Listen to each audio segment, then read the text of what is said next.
Students, in large database system, we create some index files, and this indexing basically plays a very important role in designing efficient queries, particularly in multi-user large databases.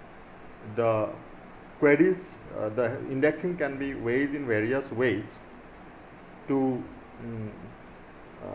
apply to apply the queries for retrieval of different data which is stored in the disk. So indexing, basically with the use of indexing, the IO operation that is required to retrieve the data from the disk to the main memory, that the number of IO operations gets drastically reduced. So the efficient execution of such retrieval process becomes possible with proper use of indexes. Now these indexes are basically the files which are called as the index files that can be created mostly in two ways. One is where we use a hash-based approach, hashing. Another is where we use a tree structure. Okay. So today we are going to discuss about the hash-based indexing. In the hash-based indexing, the search key that is used to search the records is basically on that particular record, that particular data in the search key, a hash function is used, and that the value that is derived using the hash function can be used to search for this hash value in a particular page which is called as the bucket. Okay. So basically bucket is nothing but the records in a file are grouped into some different groups, and those groups are actually stored in terms of buckets. Now this the value that is derived, that is using the hash function, can be matched with the particular field on which the hashing is used to get to the actual record in a very less, you can say, in a very efficient way. Okay. Or you can say with less number of IOs. So bucket is nothing but actually a collection of records, and this, when a particular bucket gets full, we actually assign some additional bucket. Normally it is some additional buckets are being assigned, which are actually, you can say, you can say the linked in a chain. Okay. Take an example of an employee file, suppose. Okay. And we are using the search key based on the employees. Now you can see, just ignore this part. Okay, this is a different hash function being used here. We are just discussing about this hash function which is based on age. Okay, age is a field of the employee. Now these three records of a particular employee, it forms one bucket. Similarly, these three employees from another bucket. These two, because there is no third employee here, so these two form the third bucket. Okay. Now how these buckets are being arranged? They are arranged based on the two you can say binary numbers at the end of the sequence when this age is being converted to binary. Suppose when you convert 44 to binary, the binary equivalent of 44 will have two last, that is the first and second bits, that is the lowest significant bits. They are basically are the 0, 0. Similarly for 40 also, you get the lowest significant bit as the 0, 0. Okay. So this age is being actually based on the age, this particular hash file is created. Okay. So the hash function is basically convert that particular search field, which is nothing but the age, to its binary equivalent, and when it finds 0, 0, it basically goes to this bucket and try to find out which record it is pointing to. Okay. Similarly, when you convert these ages here, 25, 33 and 29, you also get the last two bit as 0, 1, the lowest significant bit. Similarly, when you convert 50 and 22 to binary, you get last, that is the lowest significant bit, as 1, 0. So when you convert this age here to this age, whatever age is being searched for, convert to this one. If it last bit it finds only last 2 bits are taken, and if it finds that last 2 bits are 0, 1, it goes to this bucket. Similarly, if it finds last 2 bits as 1, 0, it goes to this bucket. So this is how a hash function works. So hash function is basically applied on the search key, okay, and the buckets are arranged according to the search key. So records, these buckets are nothing but a set of records. So remember this much.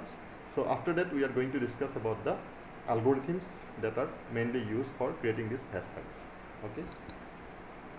There are 3 different schemes through which the hash index files are created. So 3 indexes are approached, schemes are used. One is static hashing, another is extendable hashing, and third is linear hashing. So let us discuss about what is static hashing. In the static hashing, actually it is the memory, the pages are, the page means buckets here, they are basically fixed. So from, suppose there are n number of buckets, so it will basically go from 0 to n minus 1. Okay. So any additional buckets comes as the overflow pages. So if a hash function is used on a key, if this whatever record is stored here that got full through insertion of the records, then, and because the page cannot be, this particular primary pages cannot be increased, some overflow pages can also only be added here to create the additional pages. Okay. Similarly, when the hash function points to this particular page, again if it gets full, then overflow pages can be connected like a chain. Okay. So similarly, that goes on, this particular chain goes on increasing as more and more records are inserted in a particular bucket. Okay. So primary bucket remains the same, so overflow buckets are connected through same, but the number of primary buckets will remain the same. Okay. So here we consider 0 to n minus 1, so it will remain this n number of buckets only because it's counted from 0. Now when deletion of the records occur, the overflow bucket, whenever it gets empty, that can be removed. Okay. So that is how the deletion occurs of the records can be done from the buckets. So from the diagram what we get is that the pages containing the data can be viewed as a collection of bucket. Okay. So that the data means here the records that contain the pages that contain those data can be considered as the viewed as a collection of bucket. So collection of buckets, as I told you, the primary buckets, primary page cannot be extended, there cannot be, number of primary pages remains the same. So overflow pages can only be used in case a particular buckets gets filled. Okay. So it is primary pages will always be from 0 to n minus 1. Now to search for data entry, we apply the hash function h to identify the bucket to which it belongs to.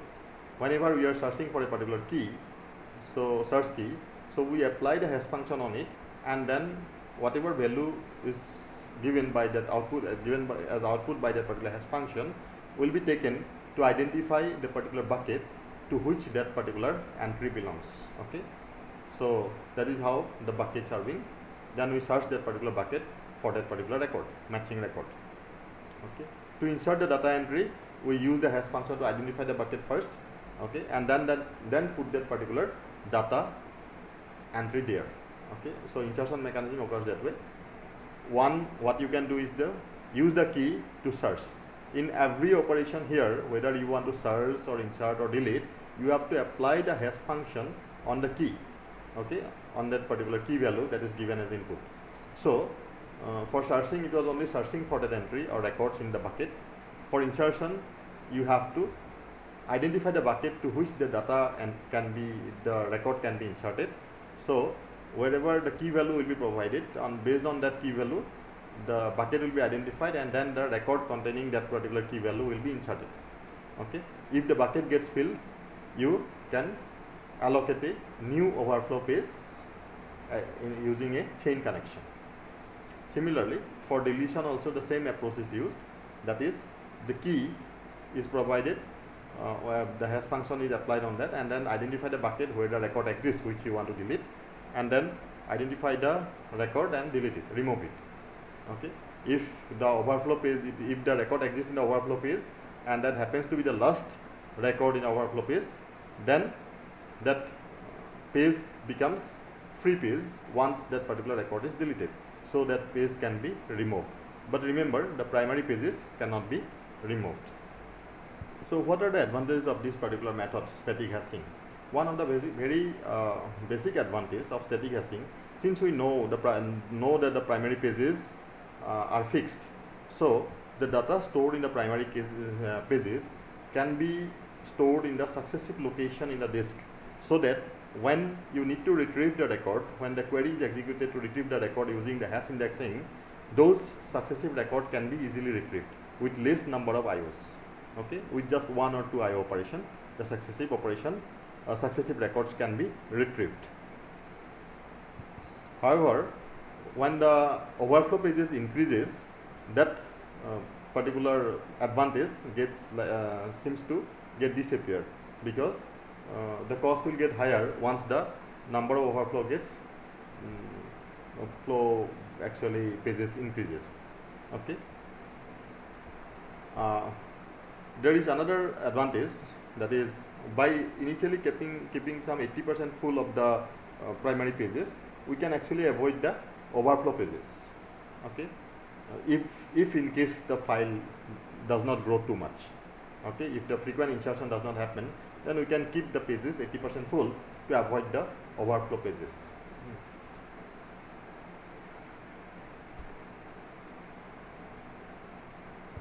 The main drawback of the static hashing technique is that the number of buckets is fixed. We know that the number of primary pages is fixed. So if there is a file which grows very fast or shrinks very fast, then in both cases we have disadvantages, or there are drawbacks, because if it shrinks too much, the particular file shrinks, that means gets reduced very fast. In that case, the lot of memory is likely to get wasted, because you cannot you have to fix those memory locations for the primary pages, or the buckets which are which acts as the primary page. Okay, those primary pages which are allotted for the buckets, so those memory gets wasted. So if the file grows very fast, then also there will be lot of overflow pages, and there will be performance will degrade very fast. Okay, there will be poor performance because of the long chain of overflow pages. So in both cases we have the drawbacks. There is another way of using the hashing files, that is called as the extendable hashing. Okay, so to get rid of the drawbacks of the static hashing, that is, because of the overflow pages and the wastage of memory, the extendable hashing can be used to overcome those difficulties. So in the extendable hashing, basically a directory is separately used. Okay, and the directory is used as a pointer to the buckets, where when the basically we can double the size of the directory to increase the number of buckets. Okay, or we can split only the buckets that gets overflow. So we'll look into this with an example here, then it will become very clear. So in the directory can be doubled, or even if it is not doubled, the bucket to which it points to, if it gets filled, it can be basically split into 2 buckets. Okay, just consider this example where we have a directory of only 4 values. Okay, some array of values which is considered as a directory. So 00 points as 00 is a pointer to the bucket, this particular bucket. Similarly, 01 in the directory is pointer to this bucket. Okay, 10 is a pointer to this bucket, and 11 is pointer to the last bucket here. So these buckets are called as bucket A, bucket B, bucket C, and bucket D. Okay, so data entry is basically, suppose 32 means a hash function used on that particular value, key value 32, to get the data entry value. That is what is shown here. So HR is basically the hash function, and there is also one particular parameter which is called as the local depth. As you can see here, this is the local depth which is pointing to this value, this 2. Similarly, global def is also pointing to these two. Just I'll later give the explanation where this local deft and the global deft are used. But for the time being, you remember that these values, when you see these values, why 00 points to this particular bucket is that when you convert 4, it is nothing but the index value, you can say index field in the file. So where this whatever index field that you are using, this 4, if you convert it to binary equivalent, you get the last 2 bits 00.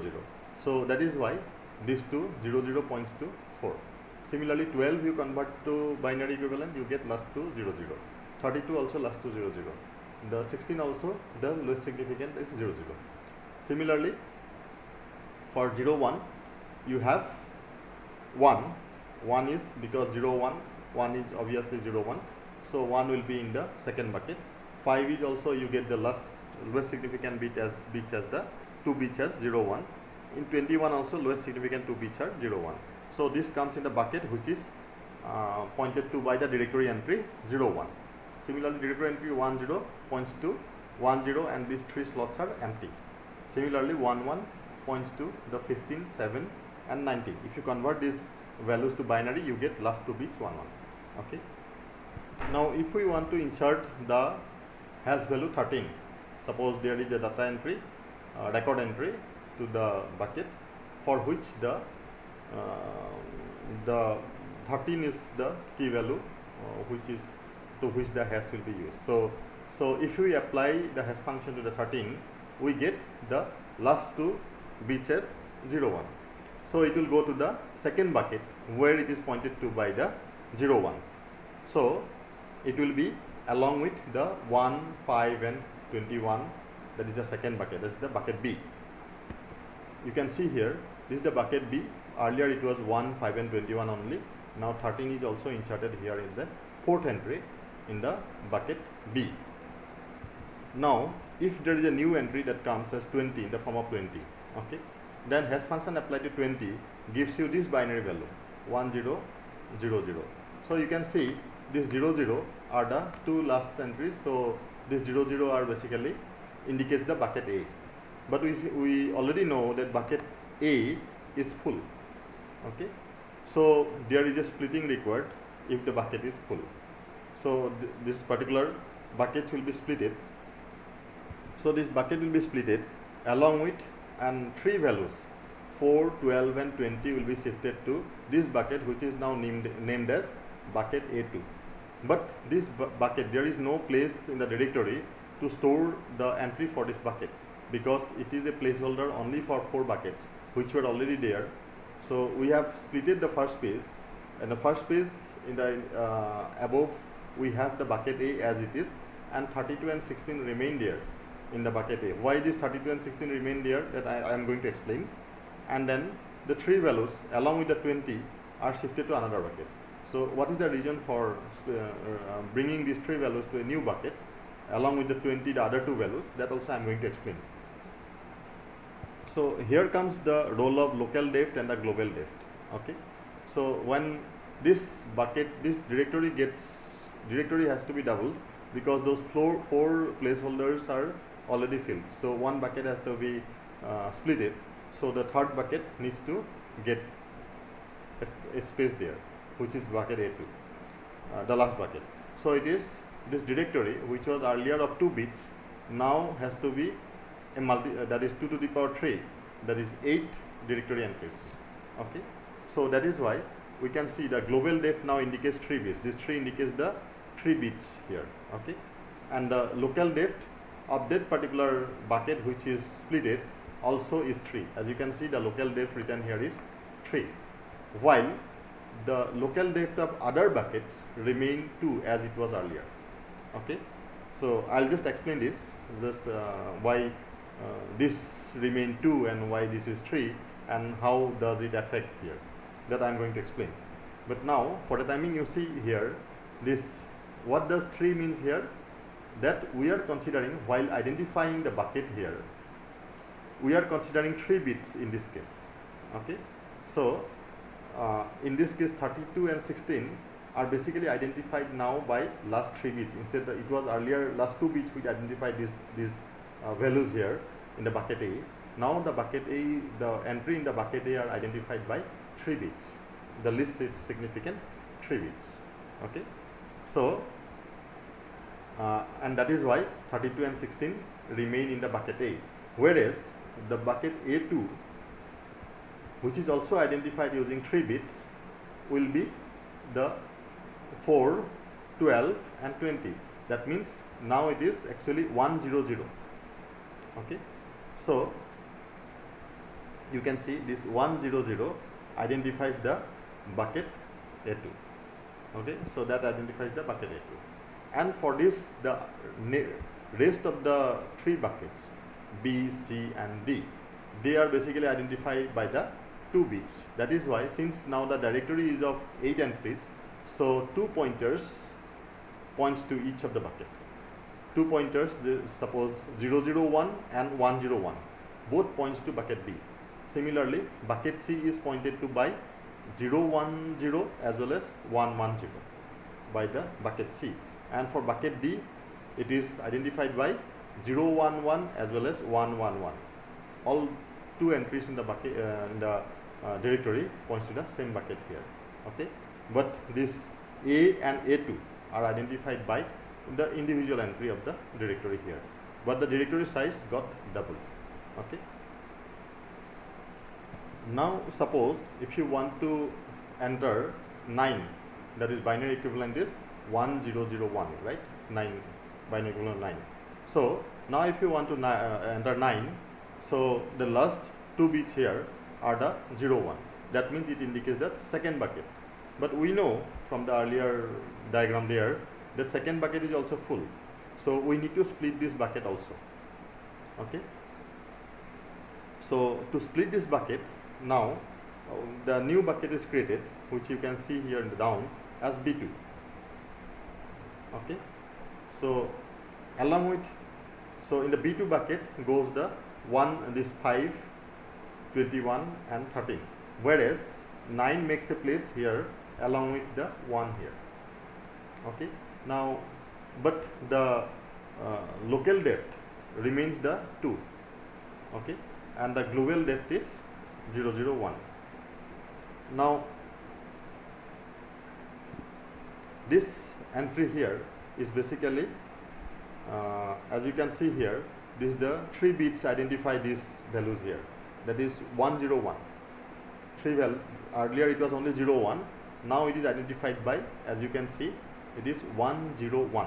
So from the directory entry, that particular pointer which was earlier pointing to the bucket B, now this 101 will be pointing to bucket B, bucket B2, and the local depth will be increased by 1 to 3.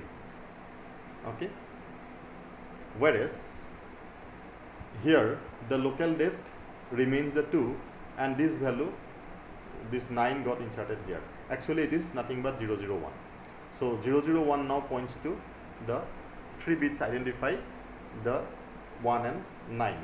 Now here comes the, you can say, the justification of where the directory doubling is required and where not.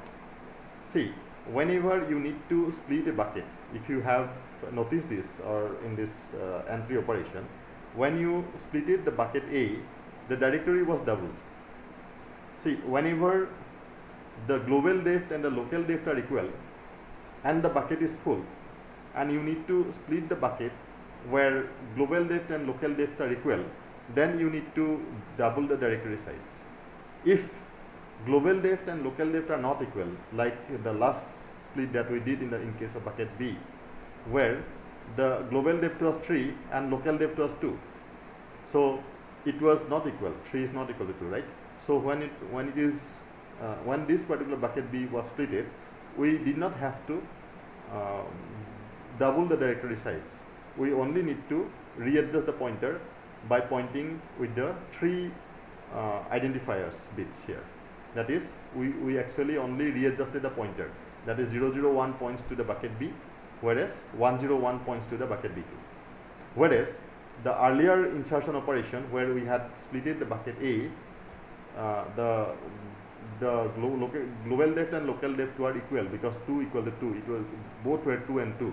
So in that case, that is why we had to double the directory size. Okay, but when they are not equal, local depth and global depth, we don't have to double the directory size. Only we have to readjust the pointer to point to the new bucket which has been created. Okay, that is why this local depth and global depth are important. Okay, just remember this, that when the directory doubling is required and when directory doubling is not required, and that is determined by the equality and not equality of the local depth and the global depth.